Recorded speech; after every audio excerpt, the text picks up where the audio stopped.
Welcome into the Beachside Blitz, where we surf the wave of sports on Cape May Radio, WCFA 101.5 FM, the radio station for the Center of Community Arts, Cape May. I am your host, Patricia Caputo, and I am so excited to be back here again with you on this lovely Saturday afternoon. We have a whole lot for you on today's show, including an update on Philadelphia Phillies trade rumors, the British Open, and today we have a special guest joining us in Dr. Casway. Dr. Casway, how are you doing today? Fine, thank you. I'm so excited that he is with us. Dr. Casway is a former professor. He is retired now. He was a professor at Howard Community College and the University of Maryland, but that is not all. He's written multiple books, and he has also written over 36, or has published rather, over 36 articles on baseball topics. And when I found one of the most interesting things he has accomplished is that he was a keynote speaker multiple times at the Baseball Hall of Fame in Cooperstown, New York. So Dr. Casway, before we get into all the history of baseball, including during the 19th century, we were talking just a few minutes about how this all started, and I found that fascinating. So when did you decide that it was time for you to start really researching baseball and understanding that people do have an interest in the history of baseball? Well, thank you, Patricia. What it came down to is that my degree was in 17th century, 16th century, Tudor, Stuart, England. It's fascinating, but to the general public, who cares? Who cares? So the end result was that I spent 30 some years researching, writing, talking overseas on this particular topic, and I never got the kind of feedback I thought I would get.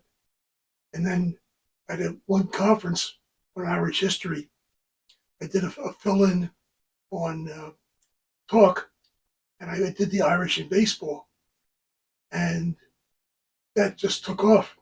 I mean, we had a packed house at 7:30 in the morning, believe it or not, at a conference, which had a big party the night before. And from that point on, although I still publish and do writing about 17th century Irish history, what it comes down to is that baseball is a hot topic. People are interested in it. They go into a bar and they ask me what I'm working on, and I tell them it's 17th century Irish history. They nod and pat me on the shoulder. If I say I'm doing baseball, they say, well, tell us about it. So that was enough encouragement. Mm-hmm. And that, as a college student, I will admit 7:30 is very impressive. We were shocked. We were shocked. Yeah. It was a full house.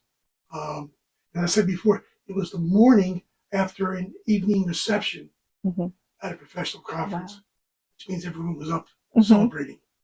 So then that made it even more special. That's so great.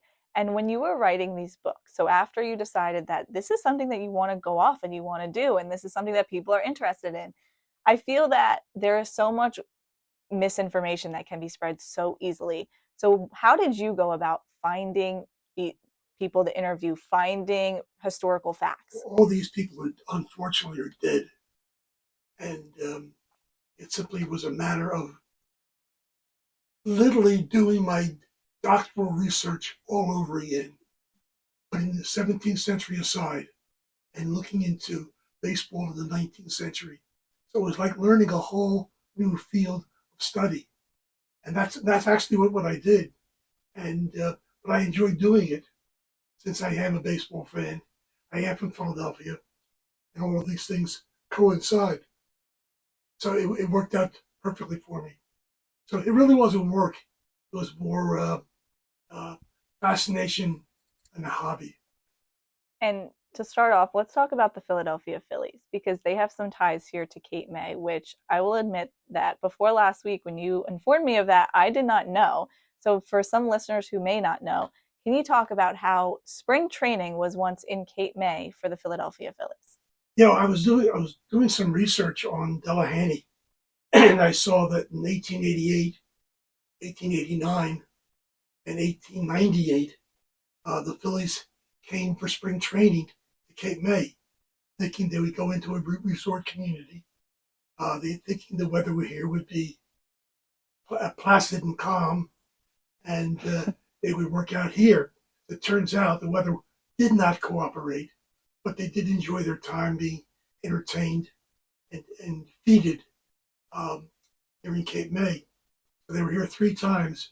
Later on, in next century, the Philadelphia A's, came down here and went spring training. And I was watching one of your seminars, and you were talking about how the Philadelphia Phillies originally stayed at the Chalfont Hotel, which is still here today. But there were some problems in terms of where they were playing their baseball games and the transportation. So can you talk a little bit about that, of their reasoning possibly for choosing to stay there, and then some of the issues with fielding? Well, one of the problems that would come up in the topic of blacks in baseball in Cape May was the fact of a place to play. Mm-hmm. This was a resort area. They didn't have that many open or vacant fields, and the Phils needed that. They had to have the fields manicured in a certain way, and the end result was that it was difficult for them. So either the fields were too far away because they would literally walk there, or it was too small to accommodate them because they were grown men. They were not playing like little league ball. Mm-hmm. So that became the problem, the difficulty for them. But they were welcomed wherever they went. They were, as I said before, feeded, and it worked out beautifully for them, except for the fact the weather didn't always cooperate.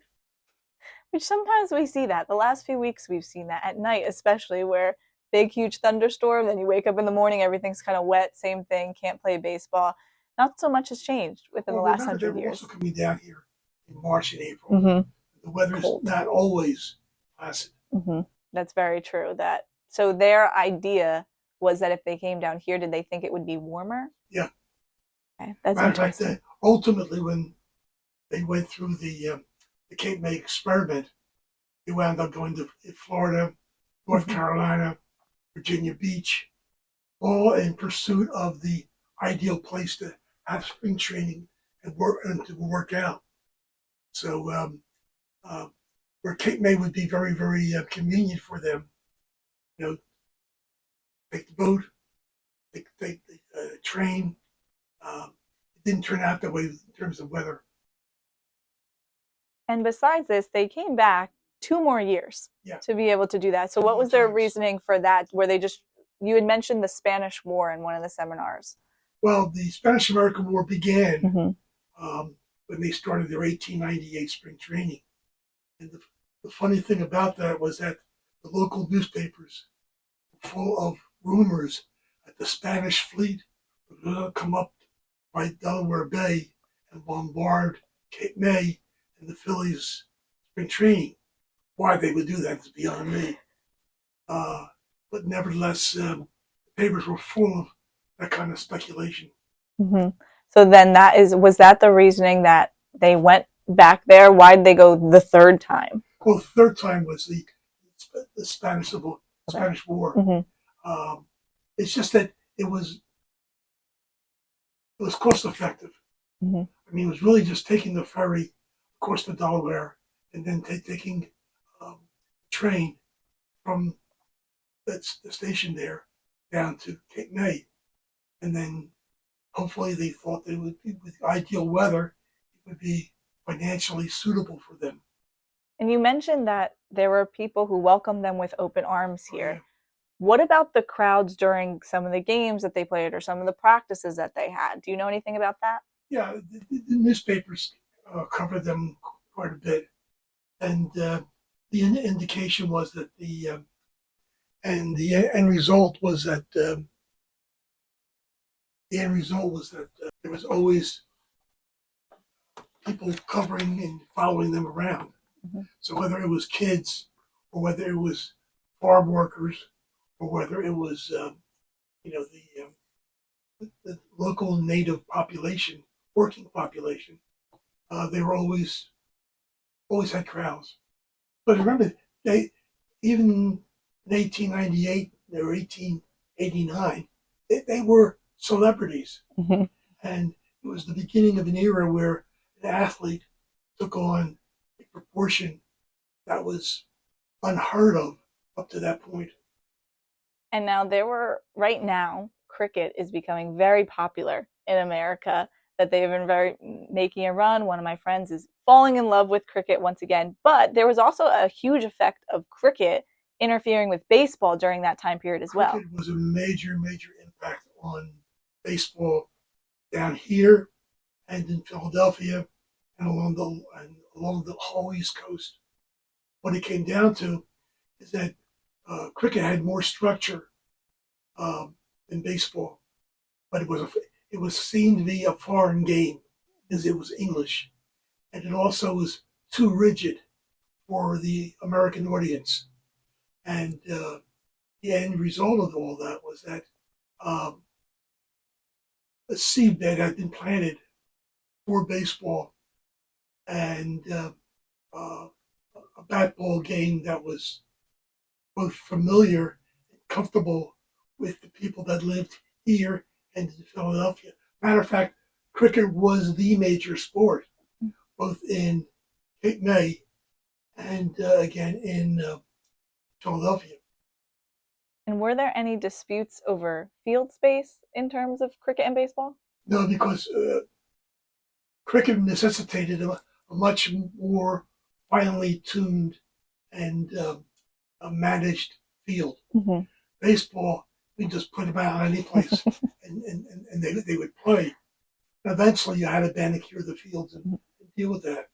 But cricket, again, had this fascination, which ultimately wore on the patience of the American crowds or spectators who went out to the ball games. But a lot of the early ball players came from England and had cricket backgrounds. Mm. And we're talking about the 1860s here. So they knew of the game. Yeah. And they knew of everything that had to go into That's true. Making it for the game, which again, is so different now with baseball because there's so much that goes into baseball and manicuring a field and make sure it's well prepared, and players won't play obviously under certain conditions. But we mentioned 1888 and we talked a little bit about 1891, but they didn't go back to the same hotel. They no longer stay at the Chalfont. Instead, they stay in the Aldine Hotel. Yes. Yeah. So what was the difference with that? Do you have any information on why did they choose a different spot? Was it closer to the field? I suspect it was financial. Okay. They probably got a better deal at the Aldine. It was a smaller hotel and less prestigious than the Chalfont. Mm-hmm. And I believe that's probably the reason why they selected it. And then in 1898, it was the last time The Phillies were here in spring training. Here. Were there other teams that were here? Well, the Philadelphia A's ultimately, yes, with Connie Mack, came down here on a number of occasions. And there was even some talk in the 1930s and 40s of maybe having Connie Mack set up another team down here, a minor league team, based on Cape May. It never worked out, and the time of the Depression, and he just couldn't afford it. Matter of fact, he sold off most of his great ball players during that particular time. But I would think it was probably economics. And there were other teams that came to the Jersey Shore. It was not just the Phillies here in Cape May. The Red Sox came here. The Yankees came here for a while. I believe Cincinnati came here. So other teams came here. It was an attractive and accessible point to go for spring training. I mean, think about it now, even with our technology, to go to Arizona, to go to Florida, to go to Cuba, to go to far distant. Well, that costs money. And at this time, again, teams were not making the kind of money they make today. Yeah. So they wanted to stay close to home. You saw that the other day with the IT failure that happened, and people weren't able to get home via plane. So that makes total sense. That what's the easiest way, and where's a resort location where people can love and come to? It's easy for other people to come. All you do is find the ferry boat. Exactly. And if it sails and doesn't sink, Okay. You've made it. That's how you know That's that it. you've got there. You're there safe and sound. But also, it wasn't only Cape May. Atlantic City was also a very big spot for baseball. Most of the Jersey towns were susceptible to Major League or to professional baseball. Mm-hmm. Cape May, not so much, because it was so small, Mm-hmm. and you were drawing on a much more minute population. And the problem with Cape May was that it was again a matter of expense. You know, you had to prepare a field, you had to maintain a field, you had to get ball clubs to come down here, and that's why so much of the ball playing here, if you had a professional team come down here, they were playing um, the work staffs of the hotels, Mm. or they were playing the maintenance group staffs of the hotels. So they were doing it in that way, and those same staffs would maintain the ball field. Mm. You know, Okay. and that was very prominent with the black ball clubs Mm-hmm. and the colored leagues down here, because there wasn't many people to fill the teams and provide the money and the character for that kind of ball. And to talk about that, we can talk about the Cape May Giants, who was the Well, the Negro Cape May League. Giants, again, are fascinating, but we blow them out of proportion because they were really a local team Mm-hmm. that would ultimately play many of these pickup games Mm-hmm. for the entertainment of the vacationers or the people that work there. Mm-hmm. And um, although we have a picture of them in uniform in 1926, again, they never took hold professionally. Mm-hmm. It requires a great deal of resources, uh, care, and aptitude, and they just didn't have it.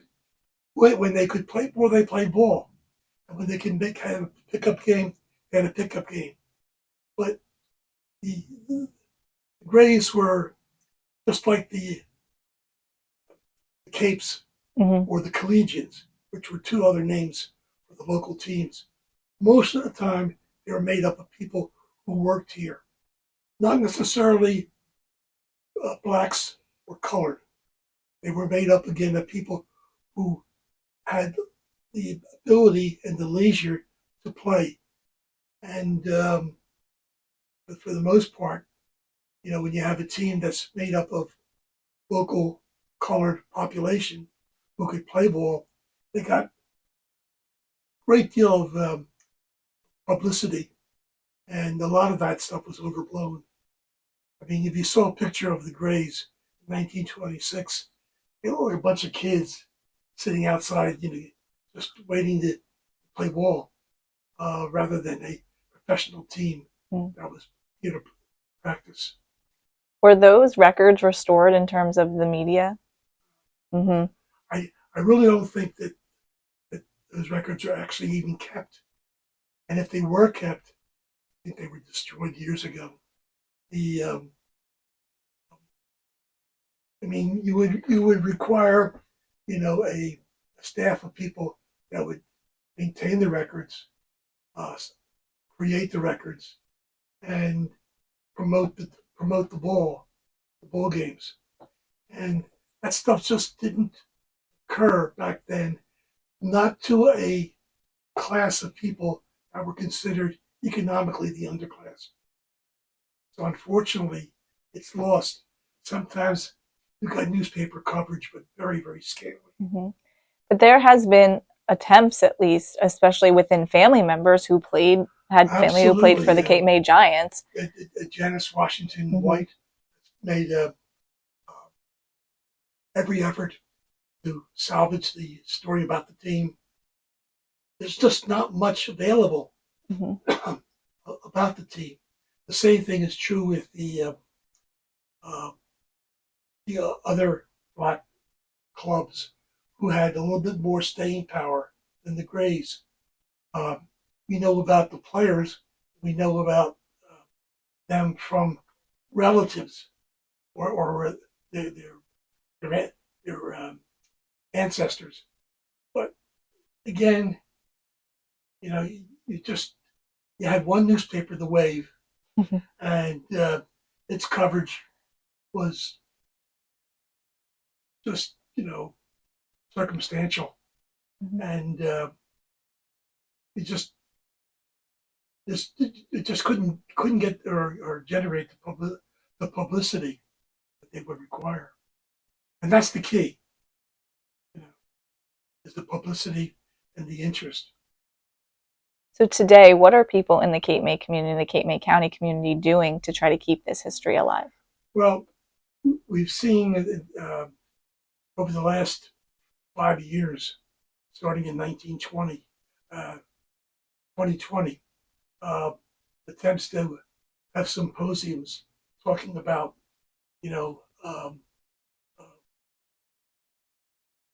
colored baseball, black baseball, and the various teams and episodes. We've had a Cape May Ray jersey, baseball jersey made, and a number of us have that. Actually, I was going to wear it today because it's too hot.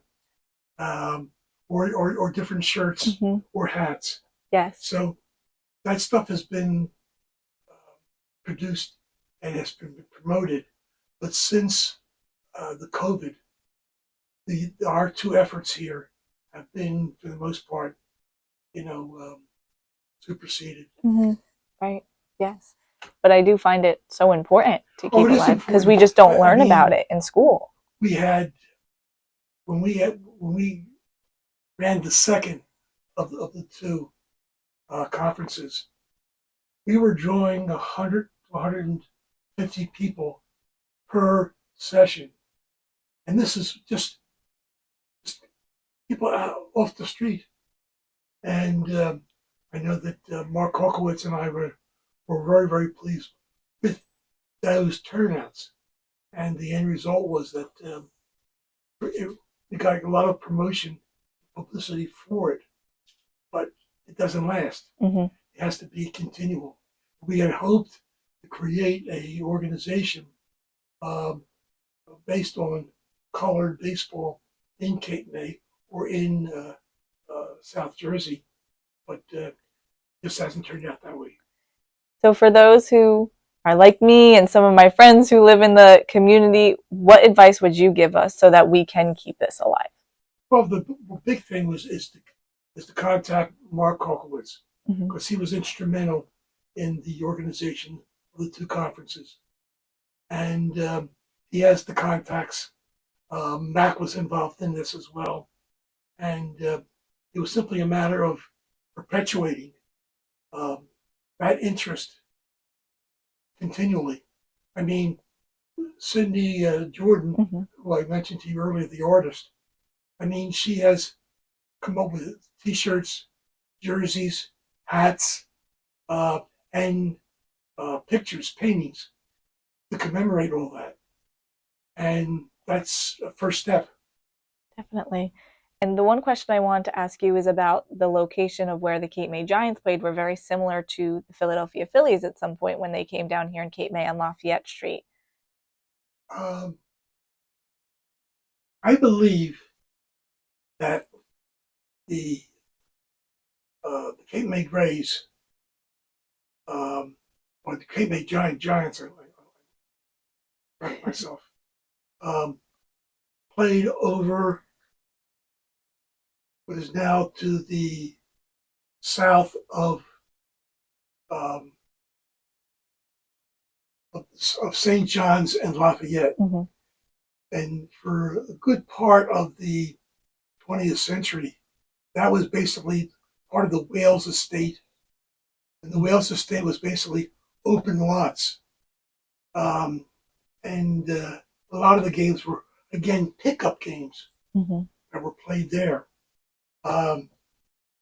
They would need a minimum of field work and the maintenance, and any way they could, save money, they would follow that venue.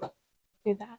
And to go back to the Phillies for a moment, before we started, we can't get you off the Phillies. I know we had talked about the book and anyone who's listening, I want to inform them about this book because what do you know about it? Because we can't find it. Is that right? Well, the book was published in 2004, and it went through paperback edition.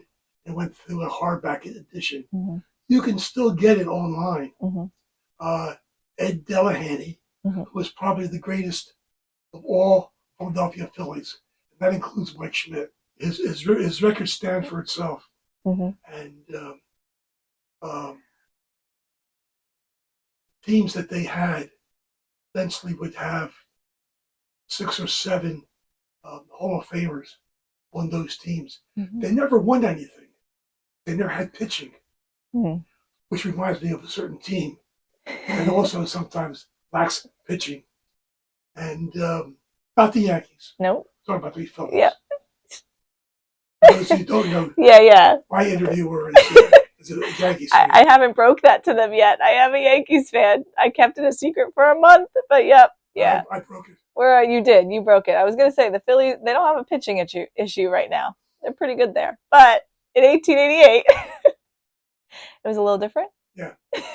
Little different. And remember, in those days, you generally had 2 baseballs for a game. So if the ball was worn or shattered or split, that's the ball you used. And if it got all tarnished up with spit and tar and dirt, that's the ball you used. And so it was a whole different game. And the relief pitching, you pitched until your arm fell off. What would you say is a similarity, if any, compared to the 19th century to baseball today?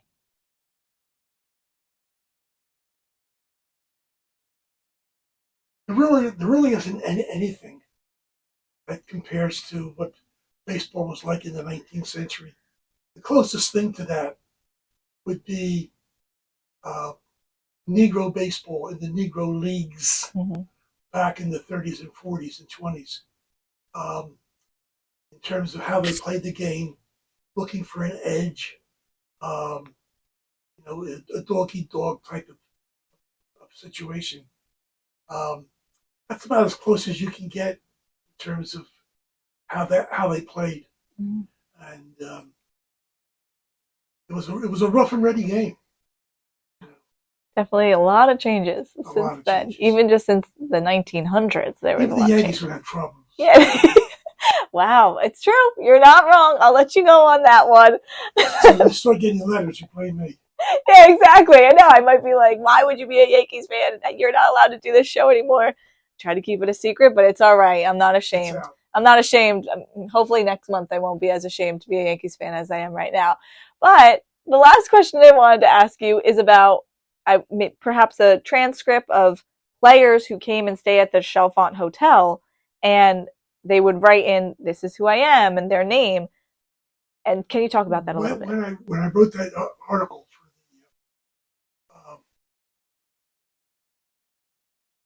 the Kidney magazine, I got a phone call, I believe, from the new ownership, and they had seen where the players had signed in, and I think what they wanted was to see whether they could locate that register, which would have all the names and autographs.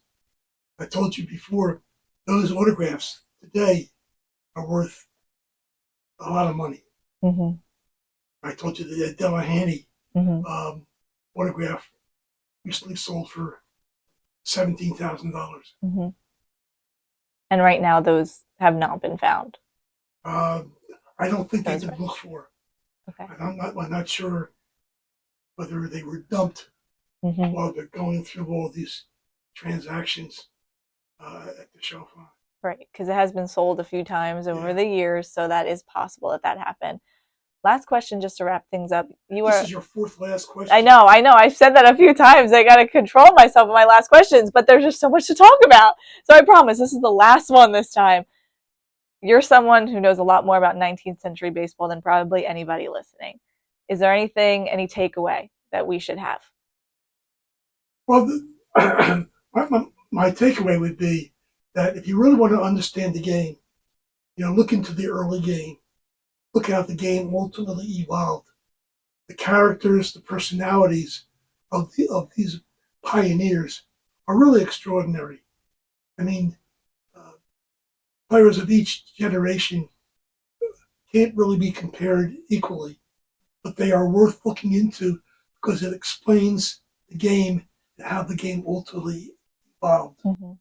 Definitely. Well, and I'll come back for later please, questions. please do, because I feel like I could talk to you for the next 3 hours if we had the time to do that, because I know there was even on the seminar you mentioned the attitudes of baseball players and how you had to study those and how that was so different than everything else. And we still really haven't covered the colored baseball down here. Yes, go ahead. You start. No. That's a whole new topic. New thing that we have to. Is there just add anything you want to add about that? Well, we have time. I think that you have to look at it from the point of view of what was the capacity of Cape May, mm-hmm. small rural vacation community.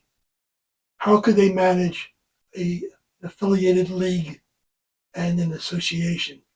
And that, for the most part, was the detriment that was holding back Cape May from competing with Wildwood, Ocean City, Atlantic City, and their experiences with the baseball team. So there was no one at the time in Cape May who were willing to take on a Negro League team and say, let's make this something. The money. Right. And remember that they had more important things in mind. There was abolition, mm-hmm. There was getting rid of slavery, there was pulling the colored population up by their bootstraps. There are whole other priorities there. And they have to be taken into consideration when you go back and look and say, why didn't Cape May take that big step into more organized and affiliated baseball? So were other towns rather in New Jersey able to do that because of money? Because they had money, better economy, mm-hmm. was more prosperous, and they just prevailed. Mm-hmm. Remember, the color community down here is very, very small, and very, very much in need as compared to the big, larger white establishment vacation centers in the north. Mm-hmm. And that they were, so do you think that, how different do you think it would be if somebody just said, let's make this happen, let's see if we can put in the funds and create a league or a team? Well, there were attempts at that. It's just that it was well beyond the means of Cape May. Mm-hmm. I mean, Cape May's history with baseball is interesting and it's fascinating. They just don't have the mechanism and the resources really to pull it off. Mm-hmm. Do you think there will ever become a time, there are originally the Lakewood Blue Claws, now the Jersey Shore Blue Claws, the Trenton Thunder, will there ever be a time that it goes more South Jersey in terms of baseball? Again, this is a vacation community. The economics down here is vacation oriented, mm-hmm. and there's just so much money, just so much time to expend on a frivolous thing like baseball. Mm-hmm. No, definitely agree. And I'll ask you one more time. Is there anything else? Excuse me, one more time. One more time. Is there anything else you want to add? I enjoyed it. Well, I'm so happy. And I really appreciate you coming on here and taking some time to speak with us as the listener and taking some time to speak with me and to educate us on things that I think are so important and things that some people, we don't research ourselves if we don't have people like you who are willing to write books and go out there and do the research. Well, the thing is also, as a recommendation to you, yes. Contact Kokowitz. Yes. And see whether he's interested. Mm-hmm. And through him, you'll get to meet Sydney. Yes. And all of the stuff is available. Thank you so much. I really appreciate you coming on and speaking with me today. And go Tigers, right? Go Tigers, yep. Go Tigers. Yes, as I said, I'm from LSU. So go Tigers. See, I'm happy. We gained a Tigers fan today. Hi. My sister's Your here. sister? Yes, yep. She's gonna help you in any way that you need help, and she's my producer today. So everyone listening, my sister was on the show last week. This week, she's doing more of the background stuff, and she's my producer. Okay. But thank you so much, Dr. Casway. I greatly What is appreciate you that? joining me. What are your next topics? My next topics, can you guess? Philadelphia Phillies. No, I'm going to change it up. Philadelphia Phillies a little bit, but then we're talking about the British Open. We're going to talk a little bit about the WNBA as they have their All-Star game today at 8:30. So right after these messages, we'll be back. Support for Cape May Radio, WCFA 101.5 FM, and the Center for Community Arts comes from Cape May Island Woodworks, offering residential and commercial woodworks for services while preserving Cape May's historic architecture. More information is available at capeislandworks.com. Support for Cape May Radio, WCFA 101.5 FM, and the Center for Community Arts comes from Cape May Convention Hall, a performing arts venue for up to 1,000 people, and seminars, weddings, and banquets for up to 600 people. For more information, contact the City of Cape May at 609-884-9536. You are listening to Cape May Radio, WCFA 101.5 FM, the radio station for the Center of Community Arts, Cape May.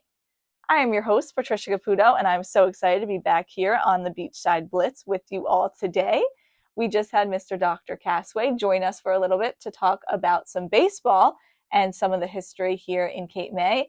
So let's talk a little bit more about some Philadelphia Phillies baseball as we get into it, as there has been a rumor that Tommy Pham might be a Philadelphia Philly before the trade deadline. Dr. Casway is still here, and he does not like the sound of that one. Reasonably so. That's exactly what we're going to talk about starting right now, as the Philadelphia Phillies have a little bit of a good thing going. They might not want to ruin that with some experienced guys. You have some experienced guys on the roster. You have Bryce Harper. You have Castellanos, you have Schwarber. These are guys who have won World Series, who have been here with the team for now a few years. And you also have younger guys like Alec Boehm, who just appeared in his first All-Star appearance. Johan Rojas, who just came up from AAA just a few weeks ago. So you have guys, maybe, just maybe, don't mess up a good thing. Thank you so much again, Dr. Casway, for joining us as he leaves right now. Thank you. He was awesome. That will be posted on YouTube later this week. But to continue talking about the Philadelphia Phillies with Tommy Pham possibly coming, the Phillies have to take some things into consideration with Tommy Pham. While he is an older veteran player, the contract sounds great, even though Tommy Pham's net worth is $32 million. And right now his salary is at $3 million, and he will be making about, if the Phillies make this trade, he has about $1.21 million of that sum that has not been paid out yet. So that is what the Philadelphia Phillies is looking at. On paper, Tommy Pham sounds like a great choice. You could use a little bit of help in the outfield. You can have him at left field. Marsh could possibly go to center. Also, Pham is pretty good at both center and left. All of this sounds great.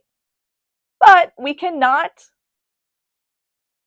kid ourselves and say that there hasn't been things and words that have flown around like Tommy Pham, like how he has been called a clubhouse cancer before. Now, he has laughed all that off, and a lot of that was just through social media and fans who have never necessarily been in a game with him and has never necessarily been in a clubhouse with him. But there has also been multiple incidents where Tommy Pham has at least become what some may say a distraction for this team. Like back in 2022, when he decided to slap, or hit rather, Jock Peterson in the face during a pregame. Now, none of the fans were there, but all the media was there. And this was not because something happened, because a bad pitch was thrown or they got into a dispute on the field. This was a dispute over fantasy football. So like I had mentioned, this happened in front of reporters. It was recorded, and that had happened. And Tommy Pham did not back down. There was no apology after. There was nothing that said, shouldn't have reacted like that. No. Tommy Pham said, Jock deserved to be slapped. He said that he was messing with his money. There was thousands of dollars that was thrown into this fantasy football league. just a preference, I did mention that Tommy Pham's net worth is $32 million. So a couple $1,000. Is it worth slapping someone in the face and getting a 3-game suspension for it? I'm not sure, ask Tommy Pham. But like he said, a lot of money was involved. There was also some text messages, supposedly, that Jock had sent, and that who was making fun of the Padres and their other teammates that had riled some people up within that fantasy football group, because this was multiple MLB players who were in this fantasy football league. But I think there just has to be taken into some consideration that if Tommy Pham does decide, or the Phillies rather, do decide to have Tommy Pham and trade for Tommy Pham and bring him on the Philadelphia Phillies, that there could be issues. In 2023, he got into an altercation with the fan. He was cursing at the fan. And a lot of fans who go to the game regularly says the fan that he was cursing at does this to every player. They're instigators. They love to do it. Every player ignores them. Not Tommy Pham. Right now, the Phillies are fun to watch. They're a wholesome team.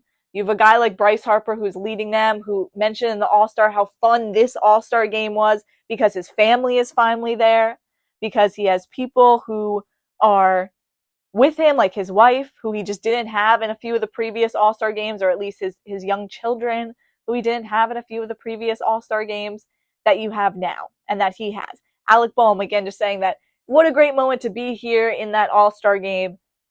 Tommy Pham can come in and mess a few things up, or at least cause some distractions. And we know how big and competitive baseball and sports in general here is in the tri-state area. All of a sudden, you're going to bring in a guy who might not be the most likable person, who, by the way, not to mention Philadelphia Phillies fans, that if the Phillies for some reason start losing, or just struggle, maybe like they did against the A's and lose a series, they're going to be relentless. It's just like New York. It's just like Philadelphia. They're one and the same, that they don't give fans a break, or they don't give their players a break just because they're wearing a Philadelphia Phillies jersey. No, they're going to let you hear it. Tommy Pham, can you handle that? Maybe, maybe not. Is that a risk that the Philadelphia Phillies want to take to win a World Series? My favorite line is, we're just going to have to wait and see. The trade deadline is July 30th. Let's talk a little bit about the MLB draft. The Phillies drafted Dante Nori right out of high school. He's 19 years old, so he's younger, but hey, he's an outfielder.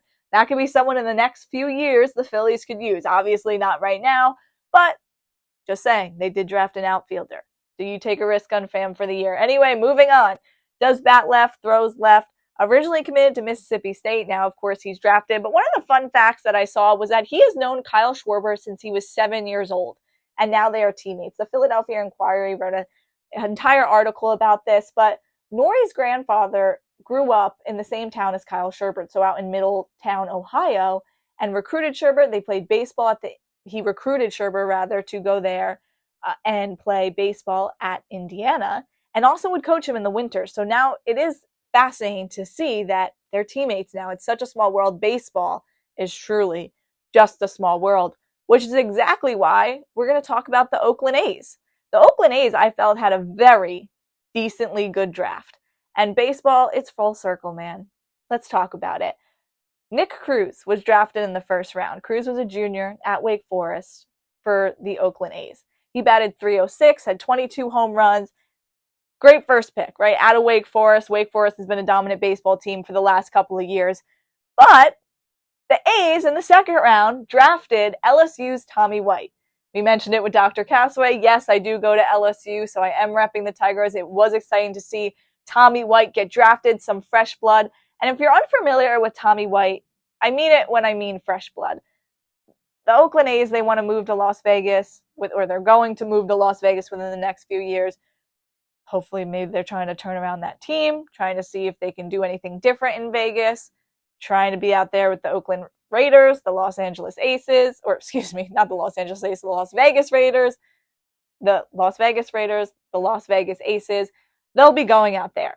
So what better way to get fresh blood, right? To get a guy like Tommy White, who says, yes, I have tattoos, I have long hair, and I love gold chains. He says that it's like a truck. When you're trying to detail a truck, you're trying to add more rims. You're raising the truck. You just have to keep raising the truck. It's a very Southern thing to raise the truck. He goes, it's kind of like an addiction. And then I have the gold chain and he has the cross. And then he's like, well, then I got to get a different chain. He's very fun. He's very exciting. Being able to cover him at LSU, he's himself, authentically himself. He's not afraid to show it. He has swag. He's cool. He is a gecko that he likes just to kind of carry on his shoulder every once in a while. I think this pick is really good for the Oakland A's. But I did say that it's a very small world. So not saying that Nick Cruz and Tommy White have beef. That would be overrated. It is just baseball at the end of the day. But Tommy White had a dream come true. Every single baseball player, anybody who's ever played baseball, has this dream when they go to bed at night. And Tommy White was able to live it out in the playoffs just a few years ago with LSU when they won the national championship that year. It's the bottom of the 11th, a tied game against guess who? Nick Cruz and Wake Forest in the playoffs. And Tommy Tanks, as he's known as, so if you didn't know Tommy White, you might know him as Tommy Tanks, hit a walk-off home run to advance the Tigers to the World Series. And all of that came after Nick Cruz's teammate Bennett Lee said, I just don't think anybody can beat us. Who can beat us? There's nobody out there who can beat us. Well, Tommy Tanks can beat you. So that was just a little funny tidbit that now, hey, there's a Wake Forest player and Tommy Tanks, who defeated Wake Forest 2 years ago in the college baseball playoffs, on the same team. But it doesn't stop there, because I'm not here just to talk about Tommy Tanks. They just kept it going with the LSU guys. They also drafted left-handed pitcher Gage Jump. He was a more quieter guy on this LSU team. He originally grew up in California, went to UCLA, but is somebody that the Oakland A's, again, of course, it's baseball, in a few years could use. He finished number 8 in the SEC in terms of ERA and number 8 in opponent batting average.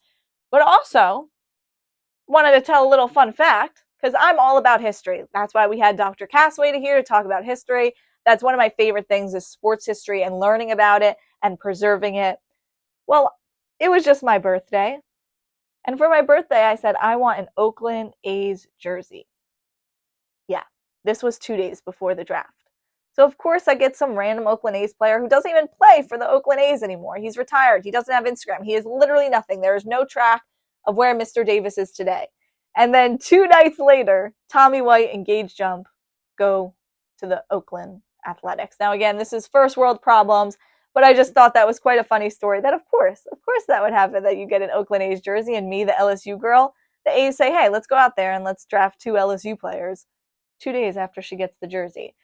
Well, that's all right. There's a Louisiana to New Jersey pipeline, there's a Louisiana to Oakland pipeline, and there's an Oakland to New Jersey pipeline, as Oakland also drafted a few guys who have some New Jersey ties as well. They drafted Rutgers' Joshua Carter-Guara in the 4th round. He was a 2024 Big Ten player, and he is originally from Somerset, New Jersey. Like I mentioned, this is what the A's need. Baseball is very humbling. So, yes, maybe these guys don't work out right away. Maybe there are some struggles. But you have some solid guys who are able to come in, who are big names in the Big Ten, who are big names in the SEC and the ACC. And also, Josiah Romeo, who they drafted in the 6th round. Now, while he does not have direct ties to New Jersey, he played for the Summer League for the Trenton Thunder until he was just drafted last week. And he was the best ranked player in the state of Canada. He is a right-hander. And now he did originally commit to Florida State before he was drafted. But again, the New Jersey ties. I was able to go out there to a Trenton Thunder game. I shadowed in the broadcast booth. I had the opportunity to do that earlier this summer. I got to talk with Josiah Romeo. Very down to earth, loves baseball, is always willing to get better just by the little bit that I talked to him and the passion that he has for it. And one of the reasons that he decided to go to Florida State was because of another New Jersey native who graduated from Central Regional High School, Cam Leiter, who spent some time in California in his younger years. The Leiter family is quite popular in the MLB. His uncle played for the Philadelphia Phillies for a little bit. And he said, yes, come to Florida State. We have a good thing going. And Cam Leiter, I'll call him a New Jersey native because he graduated from here in New Jersey, just about an hour away from Cape May, said, hey, let's go make something, because he's been truthfully making a huge difference at Florida State, just like his cousin Jack Leiter did a few years ago at Vanderbilt. But back to Josiah Romeo. He played for the Trenton Thunder this summer. If you are unfamiliar with him, he gave up just one walk in 14 innings. And just to preface, the MLB draft league is becoming very, very popular. It's increasing by the moment, and it's just becoming a place where guys can come and they can say, this is where I stand before the draft. And that's exactly what Romeo did. Like I said, he's very young. He's out of high school, but he has a little bit of an arm. He was able to throw up to 93 and 94 when he was out at the combine in Arizona earlier this summer, back in June. And he threw a few 93, 94 pitches while with the Trenton Thunder. I was there with the Trenton Thunder for 2 days, so I got to meet him the first day. The second day, I watched him pitch. Very calm, very composed, was able to throw 4 innings, which is usually the maximum for the MLB draft league. It just depends, but usually they try to go 4 innings with a guy. And I think this is very good for the A's. It will be interesting to see them move in a few years, but again, with that whole New Jersey pipeline going there, I think it will be cool to watch some guys who have some ties to the Trenton Thunder, who have some ties to Rutgers, and maybe you'll go out to Las Vegas and you'll be able to see them in just a little bit, in just a few years when they decide, hey, we're gonna hightail out of Oakland and go to Las Vegas. Very quickly, let's talk about the All-Star game. We talked about a little bit with Bryce Harper and how different it was with him, with his family, and Alec Boehm. And Jarren Duran, Red Sox, stole the show away. He's a man of very few words, judging by what I saw, but was just speechless. I was a little disappointed, I'll admit, because Jarren Duran a few weeks ago said he'd be very excited to see Aaron Judge and to stand next to Aaron Judge. But that never happened. I never saw a picture. Maybe I missed it, but I never saw a picture because Jarren Duran said Aaron Judge is just so tall. And everybody says it. And while I've played against him, I've never really been able to stand next to him. I did not see that picture. But the picture that I did see was Harper and Soto. Harper was playing first in this All-Star game when Soto got on first. If you have not seen that picture, I highly suggest you looking up. The MLB posted it on their Instagram. They were former teammates.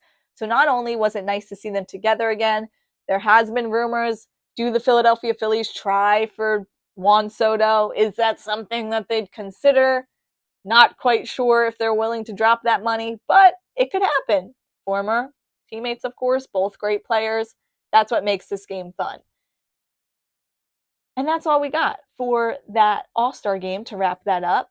Very quickly, let's talk about the British Open as Tiger Woods. Let's focus on him. Tiger Woods, is it time to hang it up for him? Now, granted, golf is a very humbling sport. It's similar to baseball, and it could be played forever. But Tiger Woods just seems that he's just not healthy. This has been his worst British Open ever. And the solution, according to Woods, is that he doesn't need to stop playing golf. In fact, he needs to play golf more.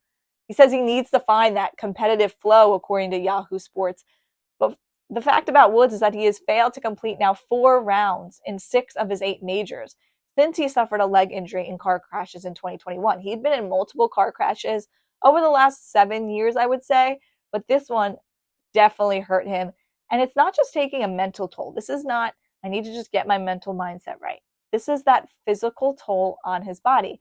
And granted, it's a decision he's going to have to make himself, because a lot of people have been saying this since 2021 with Tiger. Can he really do it? Is it possible anymore? Does he still have it in him? And then all of a sudden you see him in one of these tournaments and you say, oh, maybe Tiger still can do it. But right now, it does not look very promising for Tiger Woods. All right, let's wrap some things up. We got the Coastal Countdown. I mentioned before, we'll talk a little bit about the WNBA as they're in their All-Star game tonight at 8:30. It's Team USA versus Team WNBA. The Olympics start in just a few weeks. USA women's basketball team for the WNBA. Just how cool that is. I think it's great that they're playing each other. Angel Reese, Caitlin Clark are 2 rookies that have been very popular for the WNBA. They will be playing for the WNBA team as they are not on the Olympic team. But there were some videos of Angel Reese making a half-court shot, Caitlin Clark missing. I'm not spewing up that drama that doesn't exist there. But I do think it's very cool that they're teammates because they have been competitors for so long. So it will be great to see tonight how they're going to work the court together and how 2 great young athletes, young female athletes, of course, are going to be able to work together and hopefully simmer the media down to help them realize they're really just big competitors, just like any football team in the NFL, just like any baseball team in the MLB, and just like any men's basketball team in the NBA. WNBA should be fun tonight. You got a few players who are a little bit older, obviously, on that Olympic team. Asia Wilson, Sabrina Ionescu, leading Team USA. These are two vets, and respectfully, Sabrina has changed the game. Just being there at the University of Oregon when she was there, I felt that she was really the start of changing women's basketball, especially when it came to the college level, that she brought the attention. Yes, people want to go out there and watch her, and there are so many women before them, to make that clear, but I felt that she was one of the more recent women that gave Angel Reese and Caitlin Clark the opportunity to become as popular as they did at the college level. But tonight, I would say, show the world what maybe women's basketball players in the world should be afraid of, that this is a big game tonight with Team USA playing. Go out there. I feel like this Olympics is reminding me a lot of the 1992 Olympics. It was just men at the time. It was the first time that professionals were able to go out there and to compete in the Olympics. Had Michael Jordan and others, Scottie Pippen, just huge players and names. Same thing here for not only NBA with Steph and with LeBron, but also right here with the WNBA as well. All right, we're going to wrap up the show with another segment of Social Scoreboard. So if you haven't heard, you might have been living under a rock, but NCAA 25 came out. It was the first time since 2013 that they released another NCAA 25. The first time, July 13th of 2013 was the last time that this happened. A few fun facts here. In 2013, when this was released, the leader in defensive tackles was San Jose University's Keith Smith, who, by the way, is now fullback for the Atlanta Falcons, was for the Dallas Cowboys, the Oakland Raiders for a little bit as well. And also, just to put one more thing into perspective, which current NFL quarterback led college in passing back in 2013? The last time NCAA was released, it was Saints quarterback Derek Carr with 5,082 yards at Fresno State. So that does give you a little bit of a perspective to see how long ago, truthfully, the last time the game came out. One more in terms of songs, Blurred Lines by Robin Thicke featuring T.I. and Pharrell was the #1 ranked song in America. I have not heard that song in ages. So reasonably, a lot of people, a lot of younger football fans especially who played this game, were very excited that the release of NCAA 25 was coming out. So let's go to Twitter, just like we always do, and see what these fans had to say. I'll be ranking the top 3 best tweets about NCAA 25. Coming in at number 3, if you were unfamiliar, there was an IT outage the same day on Friday when NCAA 25 was released. Well, at Jake Trowbridge said, but will this outage affect my ability to completely overhaul a random D4 school in NCAA 25? The adults ask. Or D3 school, the adults ask. That seemed to be the ongoing trend, that you were either willing to take on a team that has never won a national championship, or you were going to be Alabama and make yourself feel better and win in a video game. Coming in at number 2, this guy had some beef. This guy, at guest 519, had some beef with NCAA 25. He says, all of you playing NCAA football 25 today, just know I won my 57th national champion with a 35-year-old head coach in my NCAA 14 dynasty, and still going strong. So all of you stink. That is all, period. Some people will not let go of the past, and that's totally fine. But for those who want to move forward, they're already creating a dynasty on NCAA 25. Just like at BHarp TV, coming in at number 1, he says, I am officially addicted to NCAA 25. Dynasty and the recruiting is absolutely insane. Day 3 of rebuilding ULM, the University of Louisiana at Monroe, begins later today. Recruits are pouring in. The boys are buzzing. Yeah, NCAA 25 is legit, and people are absolutely loving it, especially those who played NCAA 14 and are able to see the changes. And I'll add, especially those who played NCAA 14 when they were a child and are now in college football, or were in college football the within the last few years and are able to see themselves on that video game on NCAA 25. So it seems that when it's hot, it's a little humid outside today, well, you know where you can find most of the population. Probably inside playing NCAA 25. That is all we have for you today. Thank you so much for joining me once again on the Beachside Blitz, where we surf the wave of sports. I am your host, Patricia Caputo, and I'm so excited. I already can't wait to be back with you all next week, same time on Saturday, 4 p.m. to 5 p.m. on Cape May Radio, WCFA 101.5 FM, the radio station for the Center of Community Arts, Cape May.